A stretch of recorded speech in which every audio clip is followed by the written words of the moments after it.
Hi there, this is the Athletic FC podcast weekend preview, and it is match day 33. We are here in a slightly strange setup. I'm at home, but the three amigos are in the studio, as you can see. If you're watching on YouTube, if you're listening in your podcast place, then it will sound no different, and I needn't have mentioned it for you.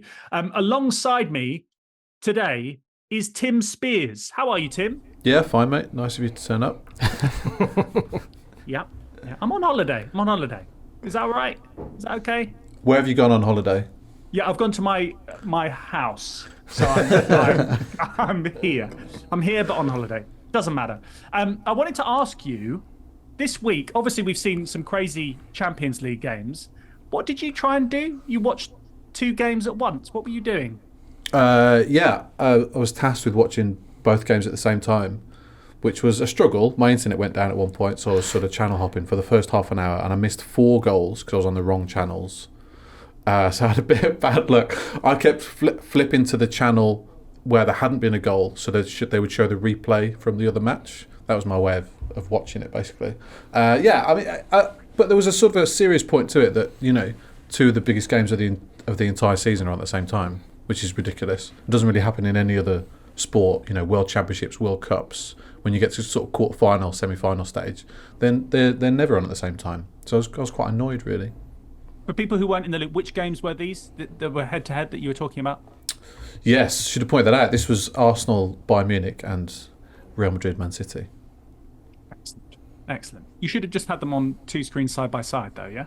No, I did try that, but then the internet failed. But it's not the same, though. You can't watch it properly. I'm sure John tries to do this every weekend. I never watch more than 1 game at a time because there's literally no point, in my opinion.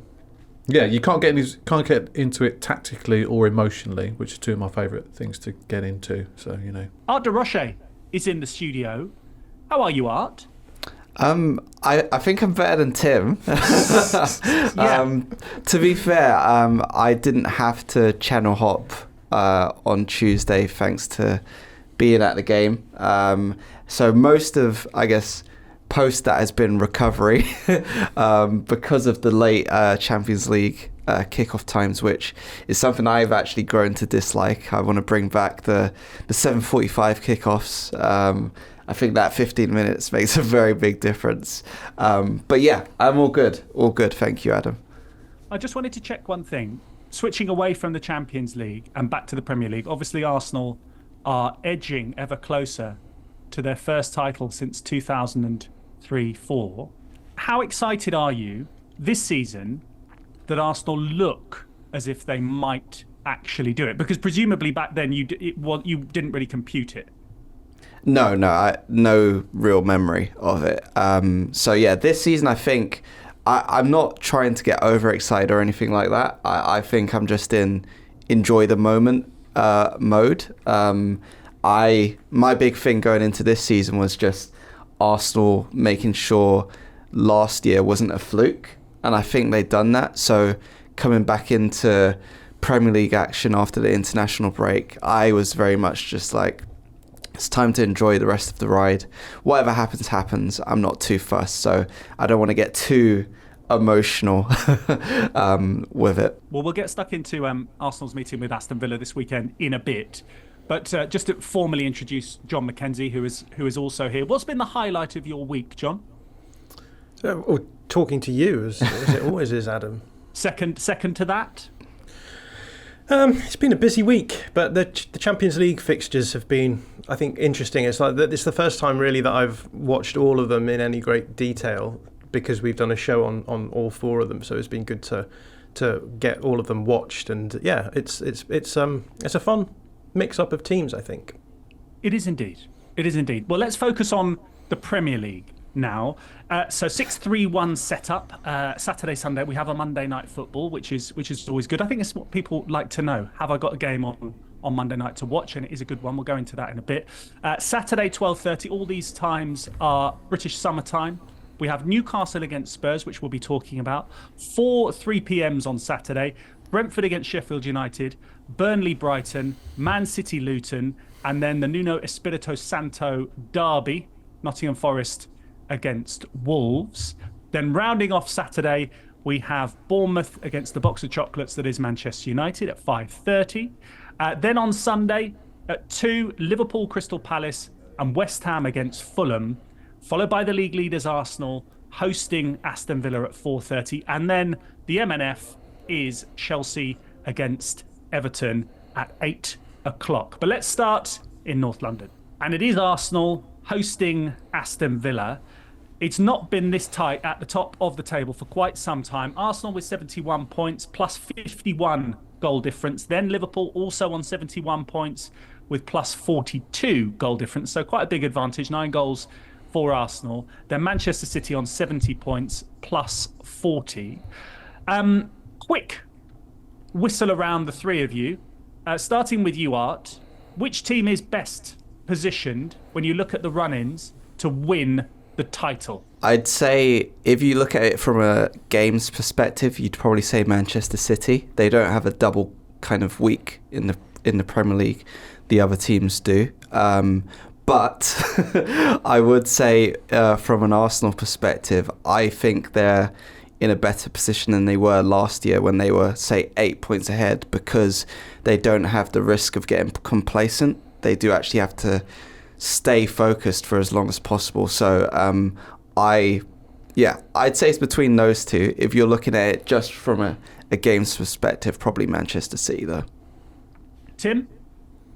City have got the easiest run in, best manager, top scorer in the league, probably the form player in the league in Foden at the moment.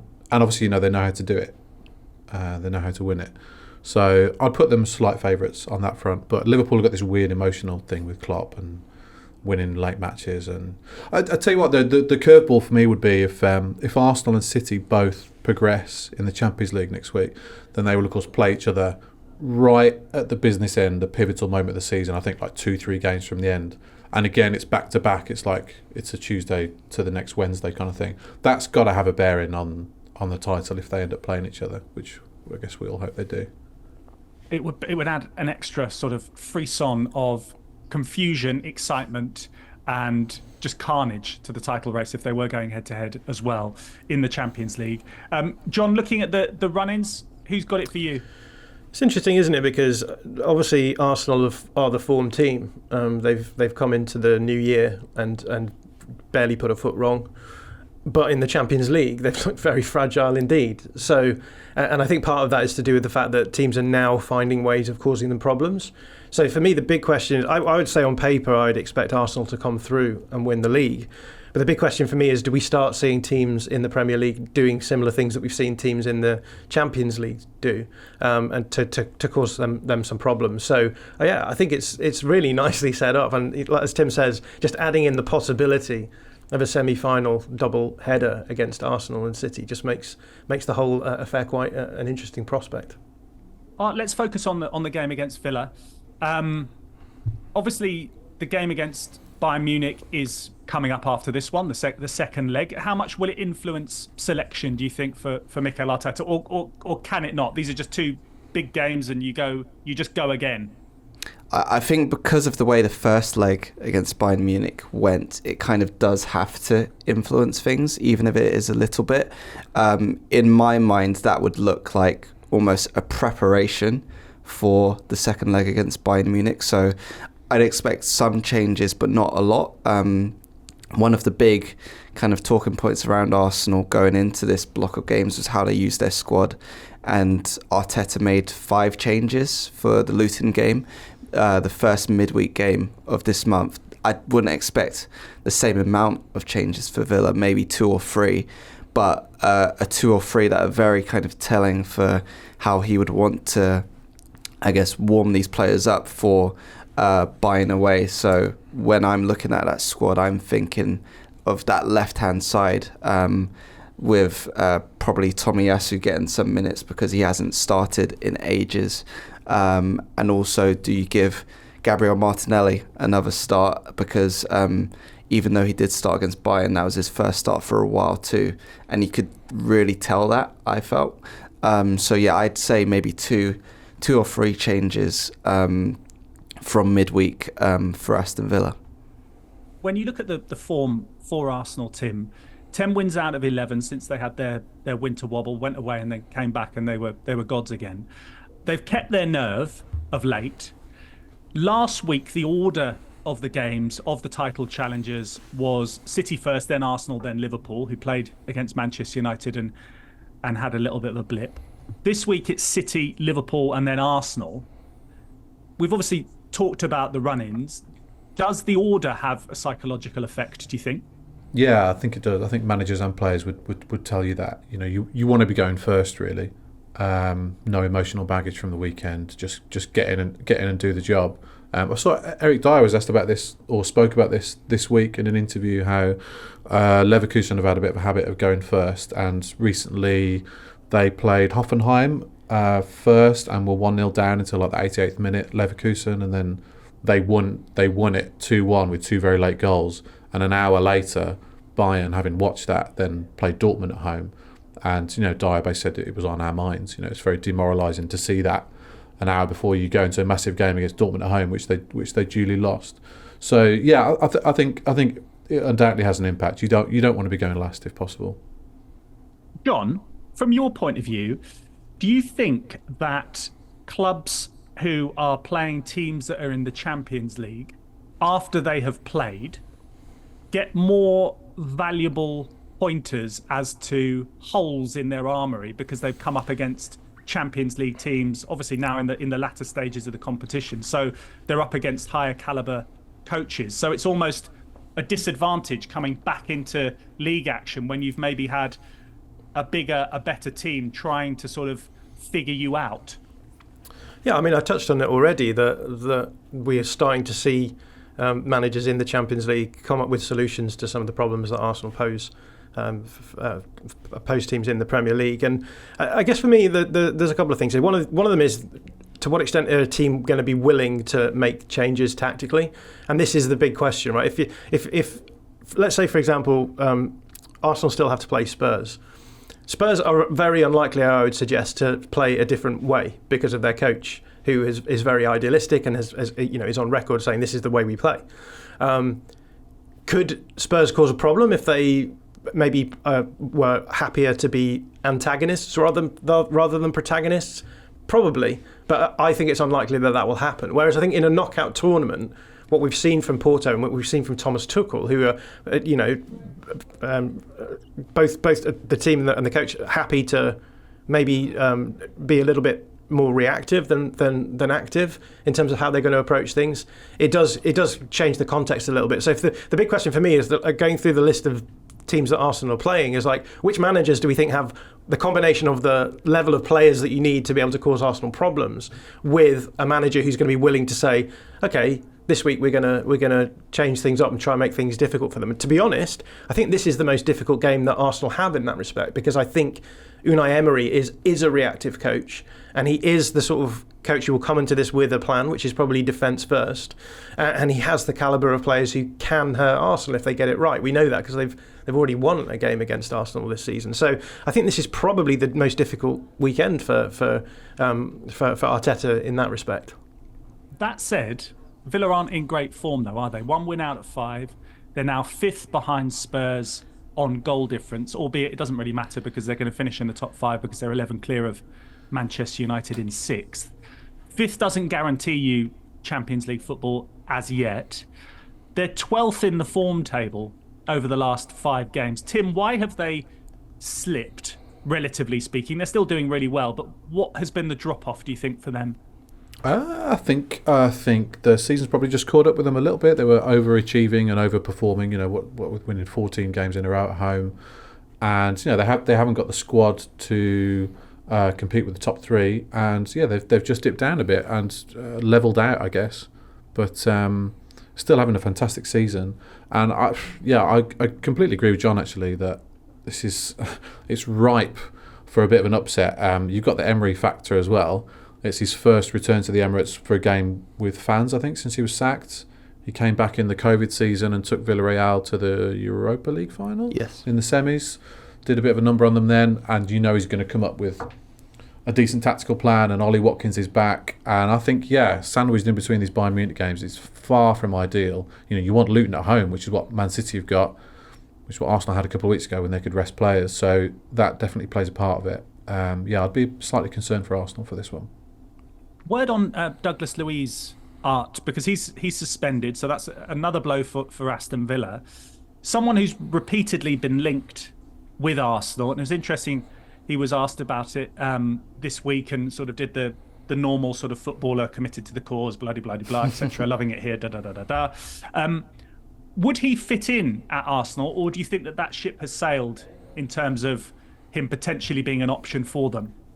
Yeah, I think the most important thing, I guess, around Douglas Luiz now conversation is the age profile, because I feel like when Mikel Arteta and Edu identify a player, they do it based off their attributes. So they're not just doing it because they think a player is talented, but because they feel they are the right fit. And I think when you look at Arsenal's midfield and the way it's set up, he's someone who could fit kind of a few different molds in there. So he could sit if needed, like Jorginho and Partey do, but he could also actually do the job that Declan Rice does in a more advanced position where A, he's a bit more aggressive off the ball, but B, he's also very good on the ball.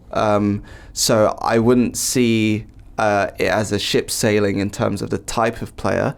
It'll just depend on, do they feel he's probably past the age they want to look for, especially if they're already trying to kind of think ahead in terms of a long-term plan for how that midfield kind of looks going forward. And I guess that's only a question that Mikel Arteta and Edu can answer. But from a stylistic standpoint, I think you can see why they were interested in him. Okay, well, if we can't sell him to Arsenal, I just wanted to talk about trying to sell someone else that Aston Villa have, rather than talking about his England credentials with you, John, because I know you hate that. He's returned to the side, scored twice in the draw against Brentford. This is Ollie Watkins we're talking about. He's got a long contract until 2028, 18 goals, 10 assists. When does he become an option that bigger fish start looking at, do you think?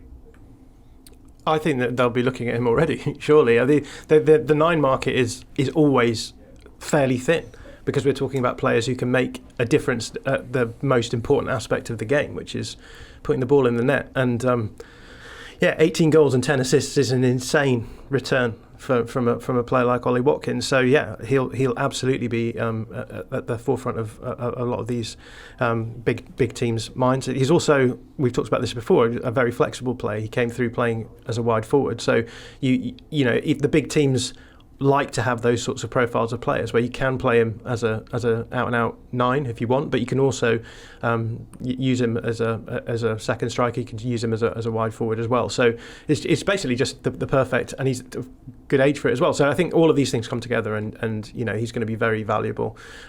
He's on a long contract, so Villa will be happy that they'll probably, if anyone does come in for him, they'll get a big fee. Let's get quick score predictions, starting with you, Art. I'd say a 3-1 Arsenal. I feel like the discussion around kind of the timing of the games was quite interesting earlier, but also Arsenal have kind of flipped it recently as well, where before the international break they played, I think, after Liverpool and Manchester City 2 weeks in a row, and they beat Newcastle 4-1 and then Sheffield United 6-0.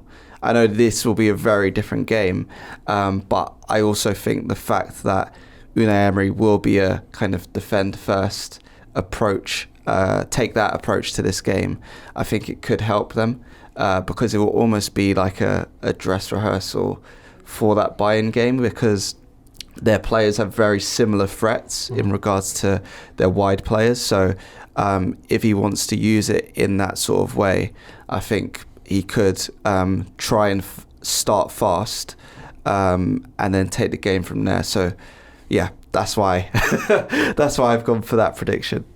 Okay, Tim. I mean, Art makes some great points. To be fair, 2-1 Villa. Excellent. And John?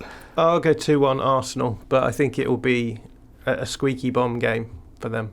Okay, next up, we have Newcastle against Tottenham at St James's Park. You'll remember the game last season.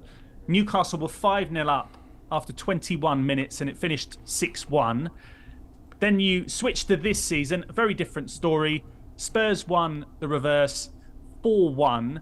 And I suppose, sort of symbolic of two sides heading in different directions overall this season. Having said that, Newcastle have got better and they've needed to. Only 2 defeats in their last 10 after they'd lost 6 out of 7.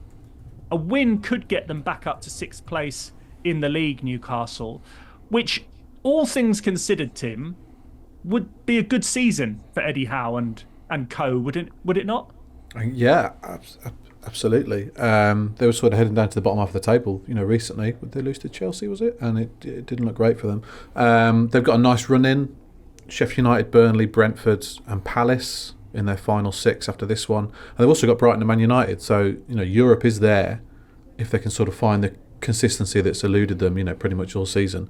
It's a drop off, obviously, from last season either way. They got 71 points last season, and they can only get to 68 if they win their final 7, which they're not going to. So they're going to be some way off what they were last year. But I think with the injuries they've had, and partly the Champions League exertions, before Christmas, and the Tonali fiasco as well, are sort of reasons behind that. And 6th would be an excellent finish.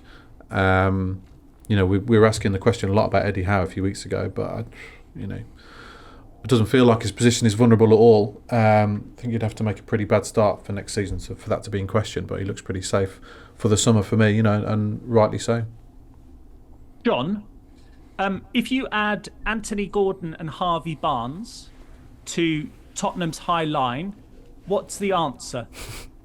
It's interesting you mentioned the high line, because I think like most teams in the Premier League play a high line. I think for me what's so vulnerable about Spurs is they play with just the 2 centre-backs doing a lot of covering, which leaves them quite open. When those centre-backs are Mickey van der Ven, who is, what's the phrase I use, a cheat code as a defender, in terms of... I think he's just so good at covering that kind of open space in those transitional moments. Christian Romero very good at it as well, and it's obviously a big part of their game plan, right? It's the fewer players that you defend with, the more players you attack with, and yeah, I think that's part of the reason why we've seen Spurs in so many high-scoring games this season. So yeah, Anthony Gordon and Harvey Barnes. And yeah, Miguel Almiron, although he may be injured, those sorts of players, those sorts of profiles are going to be the players that you're going to try and get activated in those sort of transitional moments.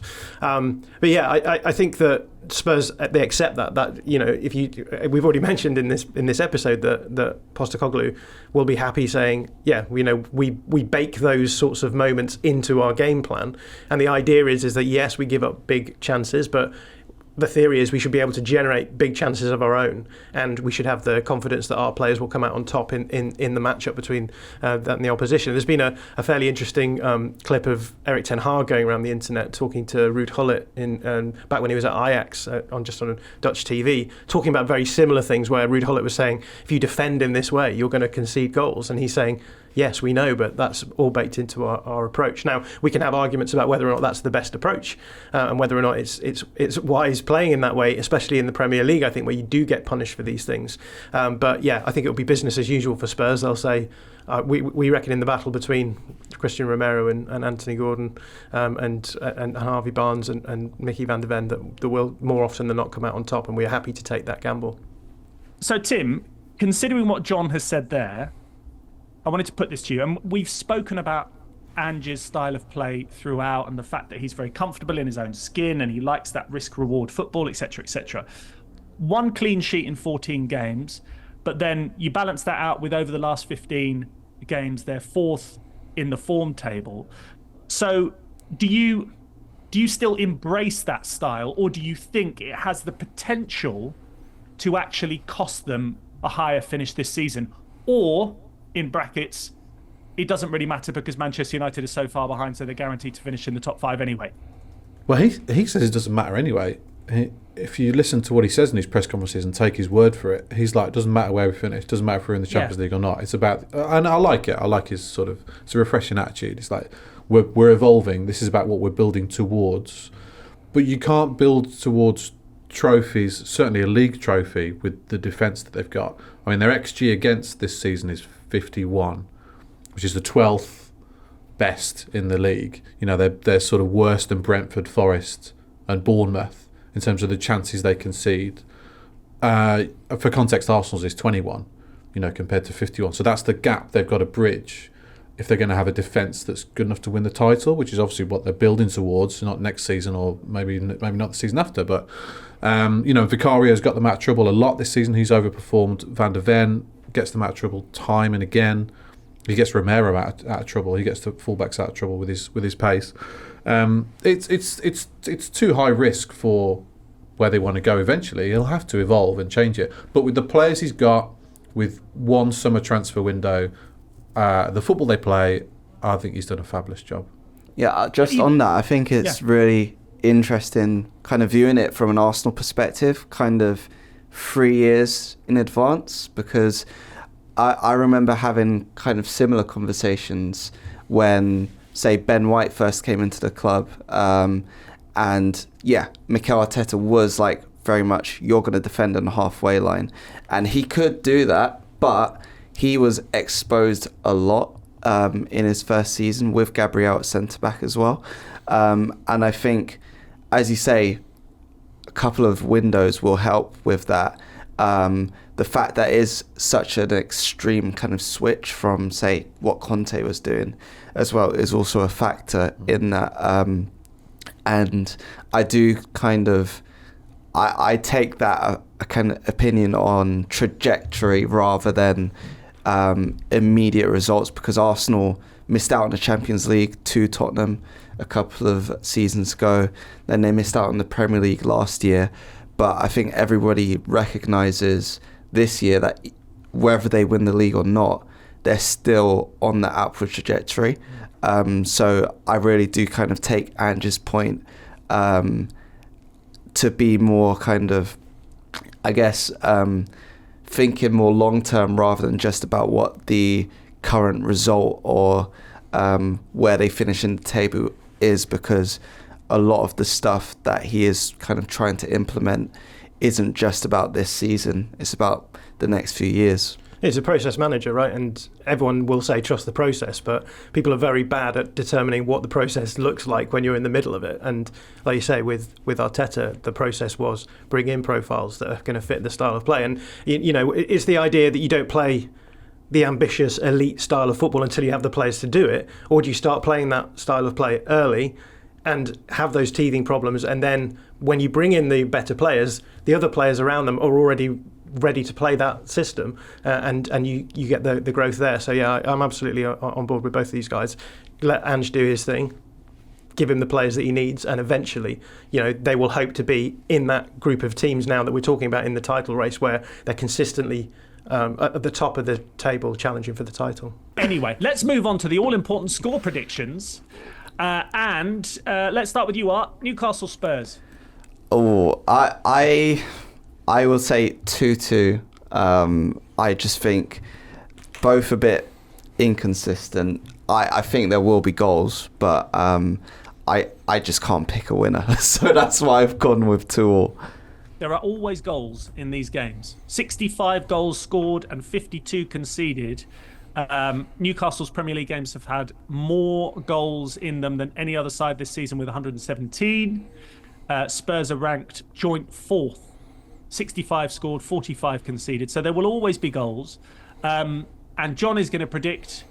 Well, these two teams are the most 4-3 teams in the world, right? So yeah, it's going to be 4-3 to one of the teams. I'll go with Spurs. Spurs will win this 4-3. 4-3. It's all the rage, isn't it, Tim? What's the score going to be? 4-3 to Newcastle. Excellent. Be great if it was. Right, let's crack on with some of the other games this weekend. So we mentioned it at the top. Should be a really interesting Monday night football. Chelsea against Everton. Should be fun. Chelsea 9th. They could still get European football. Is that Is that success for Pochettino if that happens, Tim? I don't know. No, obviously, because they're one of the most expensive squads that's ever been built. Yeah, I know, but if you part But- that and No, you you just actually, think, if we No, ignore but the I think- 1 billion, what do you Yes. reckon? but it's not his. It's. I sort of have a little bit of sympathy for Chelsea, because if you look at the profile of their squad, I think a lot of other teams would look at it and go, "Wow, I would love to have some of those players in my squad. Maybe not all of them in the squad all at the same time playing, but they have got a lot of players that a lot of other teams would like." So that said, do you not think that it's actually they are sort of moving in slightly the right direction if they finish in Europe? Yeah, I guess. I mean, I don't think he's doing a very good job, to be honest. Okay. I mean, they've conceded at least 2 goals in the last 7 games, and that run has included matches against Championship opposition in Leicester and Leeds, and Championship bound opposition in Burnley and Sheffield United. So they can't. But it's not a Man United thing where it's sort of almost part of the plan, or you just accept it. It's just rubbish coaching, to be honest. You know, Okay. I know they've got their injury worries, but he can't set them up to not concede goals. It's can't. I mean, they're great fun. I always want to catch a Chelsea or a Man United game these days, because it's just not gonna make any sense, and you just got to embrace and enjoy it. But yeah, I know what you mean about Pochettino, but I don't think he's done enough to prove he can take them up a massive level next season and challenge for the top 4. Does anyone want to put the case forward for Poch doing a good job? Oh, Well, not me. No. oh yeah, So- I think that's a okay. bit above me. Okay, no, that's good. That's fine. I like that. That's sort of unanimous. Are we unanimous in the fact that, aside from the fact that it may well end up 8-7, that we all like to watch Chelsea games because we all like to see what Cole Palmer's going to do next? You're nodding furiously. He's is he the most exciting England player that we have? And that is. Hold on. Better than leaving Timo Werner. Aside from Jude Bellingham. Oh, that was not the name I was expecting to hear. Oh, okay. Who did you think I was going to say? There's a guy called Bukayo Saka. Okay, so you're putting Saka above. I could have said. Well, I could have said. And there's a Saka. guy called Phil Foden. I could have said Foden. Yeah, I could have said Bellingham. I I'd didn't. say those 3 are probably above Cole Palmer, but I'm not saying that to disrespect Cole Palmer. I really, really like him, and I remember watching. So I was at the Community Shield where he came on for Manchester City and bent it into the far corner, and I was just like, I know it was against Arsenal, but I was wowed by it, and I feel he's like almost a message to academy players throughout the Premier League in terms of what can happen if you don't just accept your squad role at a club. I know he said he wanted to stay at Manchester City and was initially looking to maybe get a loan and then come back, but the way he's been able to kind of thrive as the main man somewhere at a team which is, let's face it, they're mid-table at the minute, but he's been able to put them on his back repeatedly. I know people talk about him scoring a lot of penalties, but he's still got to score them. People don't criticise Harry Kane for scoring penalties.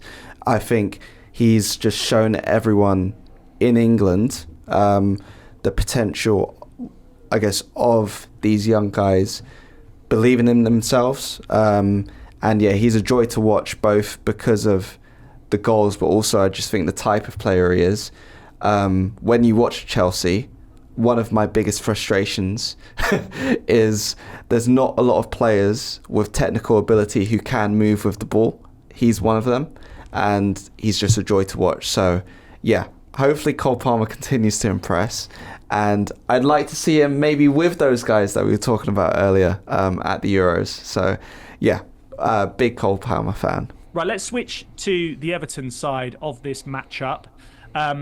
They're now only 2 points above the drop after that further 2-point deduction. They could still be in 16th because Luton, as we mentioned earlier on, they're up against Manchester City.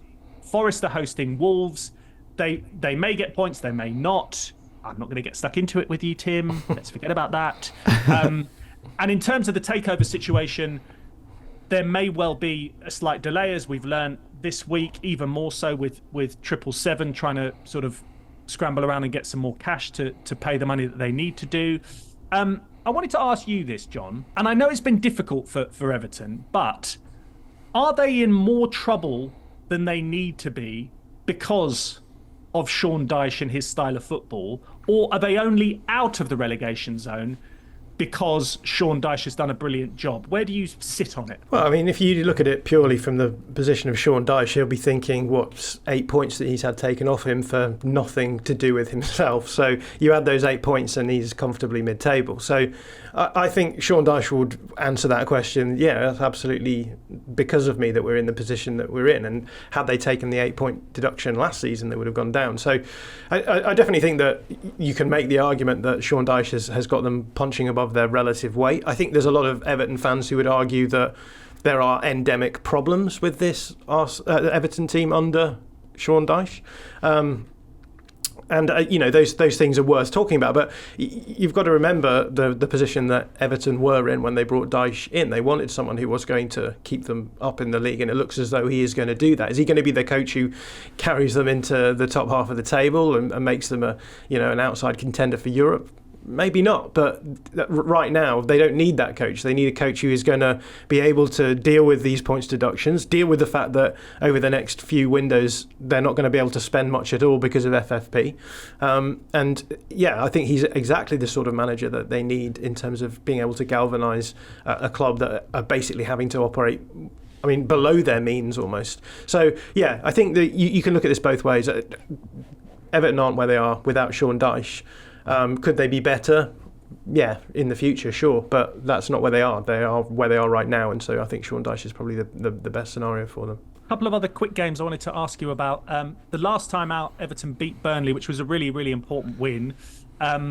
Burnley faced Brighton.